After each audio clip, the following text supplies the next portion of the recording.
afternoon downpours. Temperatures tomorrow lower 90s. It'll feel more humid outside, but only a few showers and storms. Best chance to see rain actually comes on Sunday before we are drying out really quickly once that front passes by early next week. And tonight, parts of the Carolinas are still cleaning up after Debbie. Take a look at this video out of Greensboro tonight. Water still high there days after Debbie cleared out. North Carolina DOT telling us that more than 160 roads are still blocked thanks to waist-deep water and debris. Nick. And tonight, local families are also recovering from storm damage. Amid the destruction, one Gastonia family is finding out the hard way they are not covered even after making monthly insurance payments. WCNC Charlotte's Tradisha Woodard has been following this family story since the storm, and Tradisha, officials tell you this is becoming a more common issue. That's right, Nick. We first told you about Elizabeth Combs Thursday night after a storm severely damaged their home, but there's more to their story. The family believing they were paying renter's insurance once a month. Hurdles. Boom, glass shattering everywhere. It's something Elizabeth Combs and her daughter know a lot about. After a storm changed everything. It's been like a full-time job being homeless and being displaced. This tree leaves behind holes in this home and in the hearts of this family. These two making it out safely. But everything they owned, now a total loss. My house is no longer my house anymore. I'm not going to be able to sleep another minute in this home.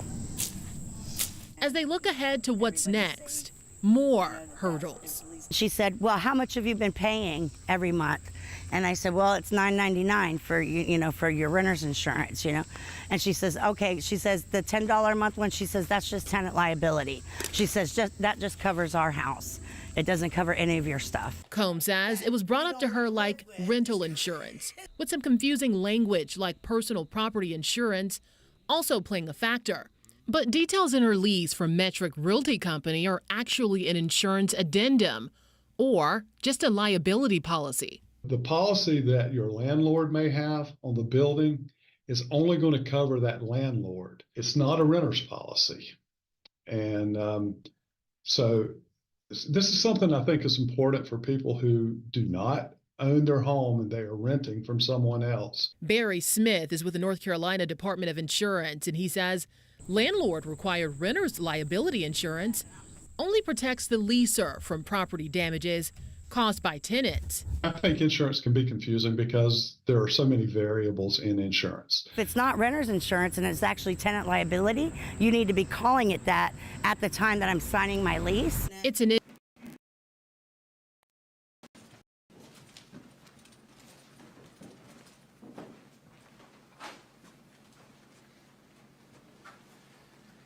Good morning, everyone. Thank you for being here this afternoon. My name is Keith Acree. I'm the Communications Director for the Department of Adult Correction. We have 4 people today who will have remarks for you. First, you'll hear from Secretary Todd Ishii with the North Carolina Department of Adult Correction. After that, it'll be Sheriff Charles Blackwood from Orange County. Following him will be Special Agent in Charge Bob DeWitt from the FBI's Charlotte Field Office. And then finally, we'll have Glenn McNeil, the U.S. Marshal for the Eastern District of North Carolina. So I'll turn it over to Secretary Ishii to get started. Sir? Well, good afternoon, everyone. We are very thankful to be here today with escaped murderer Ramone Alston safely back in custody. His recapture happened without injury to anyone, which is a significant and reassuring outcome for all of us. Today, Alston is in a cell at the high security maximum control unit at Granville Correctional Center. Granville is the most secure unit in our state prison system. He will resume serving his life sentence there and could face additional charges related to his escape. While we can't provide specifics about how Alston was located, I can assure you it was the result of exceptional investigative work and dedication from the team that was assembled to work this escape. I'm grateful for the people standing here with me today and the hundreds of officers, deputies, agents, and investigators, who they represent, that all worked so hard this week with great collaboration to bring Alston back into custody. We will be working with our federal partners to review information and determine if any individuals are eligible for reward funds. We're conducting an internal investigation and an after-action review that will identify areas for improvement based on lessons we learned during this incident. I'd particularly like to thank Orange County Sheriff Charles Blackwood for the amazing support and resources offered by him and his staff this week. The FBI and the United States Marshal Service were critically important too, providing investigators, analysts, tactical teams, and reward money to help in this effort. The Orange County Emergency Services and Emergency Management team organized us all very well and very effectively. They planned the 2-day ground search and operations in areas immediately around the hospital where this incident took place. We are grateful for the expertise they brought to this operation. The list of others who assisted is lengthy, but I'd like to take a moment to run through it quickly to thank all of those men and women who contributed to this successful outcome. Sheriff's offices from Vance County, Chatham, Durham, Person, and Alamance counties. Police departments from Hillsborough, Chapel Hill, and Carrboro all provided valuable resources. The North Carolina State Highway Patrol provided air support and ground support. Durham Technical Community College provided all of us with plenty of workspace on their Orange County campus. UNC Hospitals Police were very supportive and cooperative, and we greatly appreciate their partnership in providing health care for our offender population. Last night, the FBI SWAT team, Kannapolis Police, and Charlotte-Mecklenburg Police were on the scene when Alston was captured. We thank them for going into harm's way to capture Alston. Many other law enforcement offices this week checked leads within their jurisdictions when they got a call, and we cannot thank them enough. I'd like to thank the North Carolina Department of Public Safety for support from ALE agents and for the use of this press facility today. And finally, as we wrap up, thank you to all of our Department of Adult Corrections staff who have helped in countless ways through this entire event. I apologize as we move forward if I left anyone out, but bottom line is I truly appreciate this cooperative and collaborative effort, and I'll tell you, it was none like I've experienced in my corrections career. I'm extremely grateful to everyone who assisted, and will now turn back over to Keith. Thank you.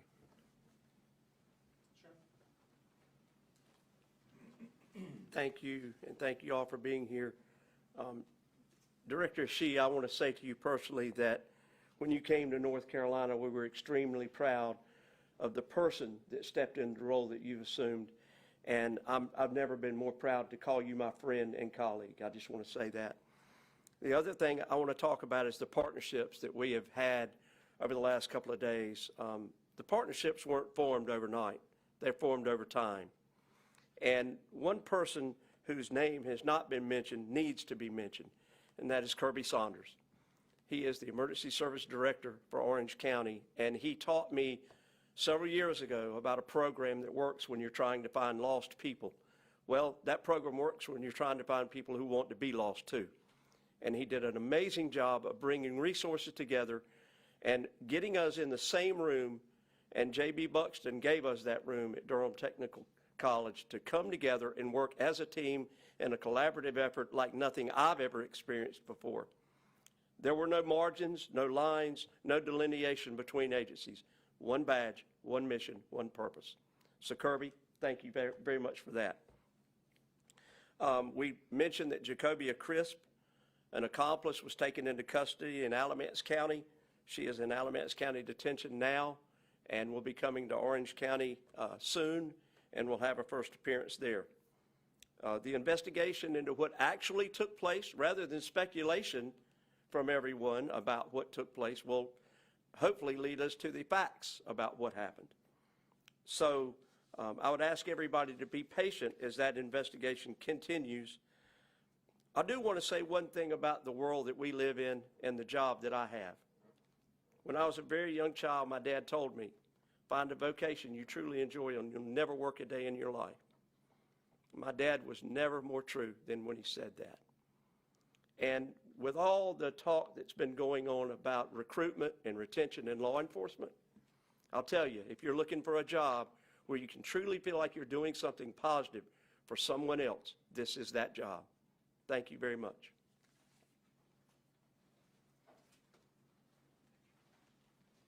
Good afternoon. My name is Bob DeWitt. I'm the special agent in charge for the FBI in North Carolina.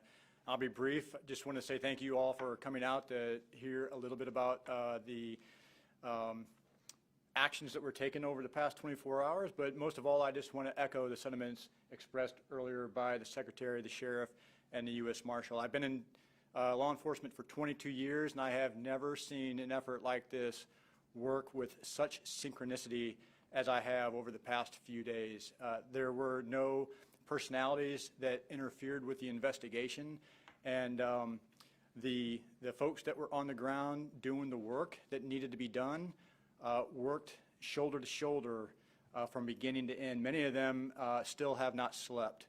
So I could not be more grateful for the partnerships represented by the leaders that you see here on the stage and the men and women that they represent. So just grateful for the resolution to this, the fact that it was ended safely for everybody involved. So thank you very much.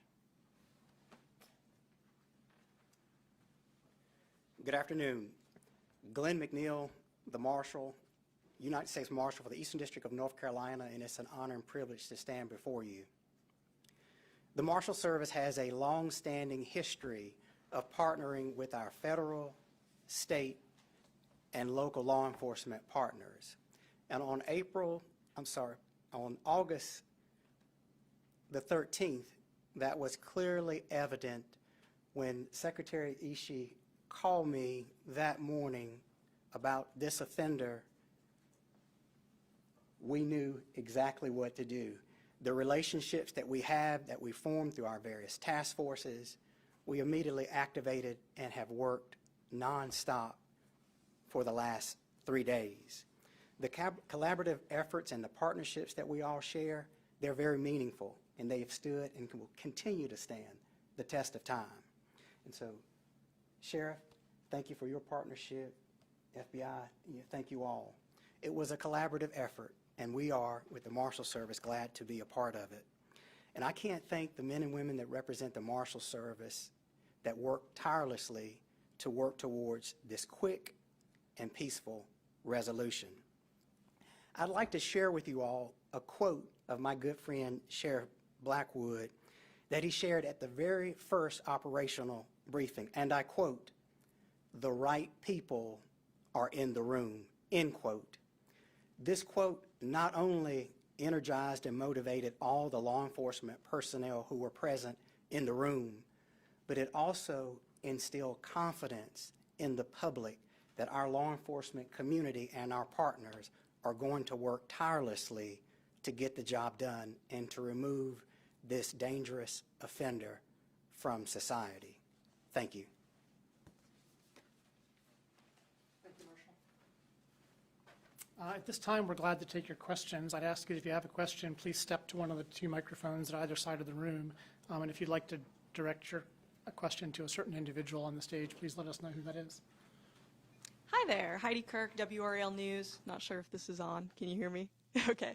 I'm curious, other than Crisp, do you believe that there were any other accomplices? And also, can you describe the relationship that you may have uncovered between Alston and Crisp?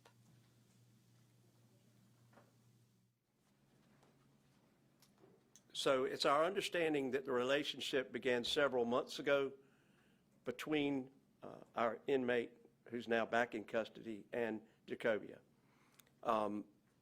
I will tell you that that relationship was by phone, mostly, and it was developed after he became incarcerated. As far as other folks that are involved, we certainly are investigating that and hope that we can answer those questions. Again, that goes back to my earlier statement that we want to find out the actual facts about what happened rather than speculation. Thank you. Hi, William Tong, News and Observer. I just wanted to ask, is there any indication right now of how the inmate was able to remove his leg restraints or any other information about the actual escape?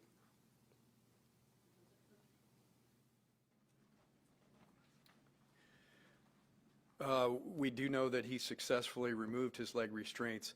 How exactly that happened, we look forward to learning that during our internal investigation and after action review. This microphone was not made for somebody who's short. Elena Athens from ABC 11. I believe it was the secretary who mentioned about a reward and the eligibility. How were law enforcement brought to that hotel? Was it someone who worked there? Was it a family member? I understand a search warrant was executed at his family's home. Sure. So I don't want to get into the elements of how we were led to the hotel. I would just tell you that it was a combination of the resources between the FBI, the Sheriff's Office, the United States Marshal Service, and many of the different state agencies that you see here. So it was a collaborative effort, but I would not want to get into the details on how we were led there. I did have one more question, if I might jump in also, sorry. Have any of those who were transporting him to that UNC facility, have any of them been placed on administrative leave as the department is reviewing this case? Thank you. They have not been placed on administrative leave. We have reassigned them to other non-transportation duties while we walk through the internal investigation and the after-action review report. Thanks. Hi, Giselle Thomas with WFMY News 2. Are you able to share any details as to why Mr. Alston kind of chose to stay within proximity? To our understanding, it seems like he didn't leave the state.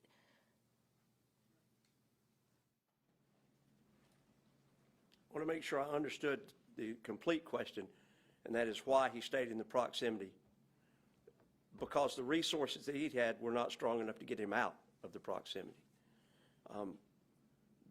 When you're running like that, you don't think straight, you shelter down. He felt like he was far enough away until he could make other arrangements, but it's only been 3 days, so he didn't have a lot of time to do that. I do have a quick follow-up as well. For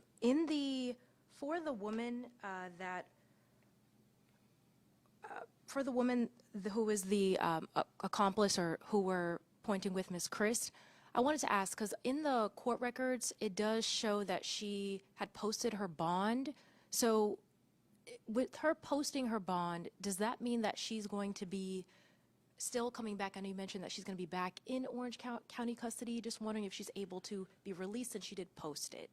So in the event that someone posts a bond, they're able to be released from detention. If they have a first appearance, they're bound to appear for that case. That's what the bond is, to ensure that they do appear for their next court date. Hi, if it's all right, I had two other follow-up questions. Again, William Tong from the News and Observer. First, I wanted to ask what the estimated cost of this capture was, and second, if there were any changes to protocols for any of your agencies or operations that you have learned or has come out of this.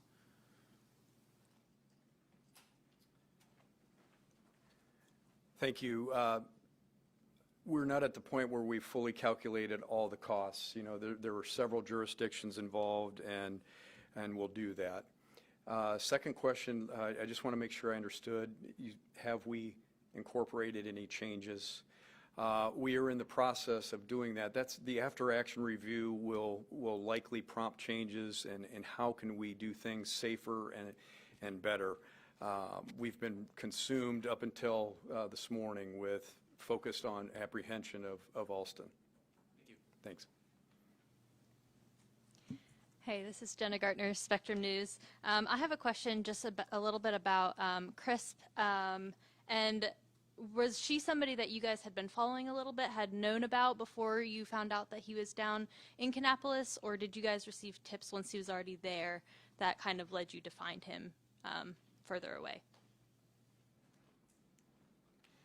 Respectfully, that gets into a little bit about what we're talking about with our operations, and we don't want to delve too far into that now. Thank you.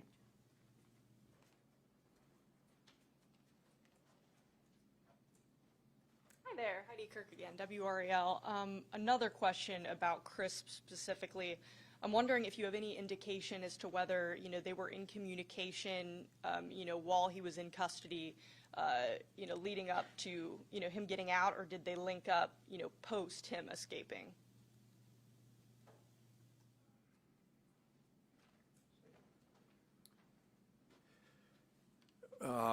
We're still reviewing that. That really tends to be part of both the criminal investigation and our internal. So, rest assured that that's something that we will be looking at, as we move our efforts forward, both with the criminal and with the after action review. Our interest is to get better, to protect the public better, protect our staff better. So we will be working day and night. We started this morning on our after action review. As soon as we woke up, the after action review process started, and we're going to move very aggressively with that to get it to completion so that we can make things safer. Could you go a little bit more in depth on what that after action review looks like? Sure. It's very common. We use it often following an incident. We are going to assemble a large team. This was a big incident, so we will have several staff from many different disciplines involved in that. They will be working over the course of the coming weeks to just review everything about the incident, analyze our policies. How can we make our policies better? Look at our practices. How can we still deliver community standard health care, but be safer, and make sure that we do everything to ensure that something like this doesn't happen again. Thank you. Thanks. Let's take a question from Ben, and then we'll wrap. Ben Boken, CBS 17. I think this question might be best for Sheriff, but can you describe, from what you've learned, what this relationship was like with Crisp and Ramone Alston?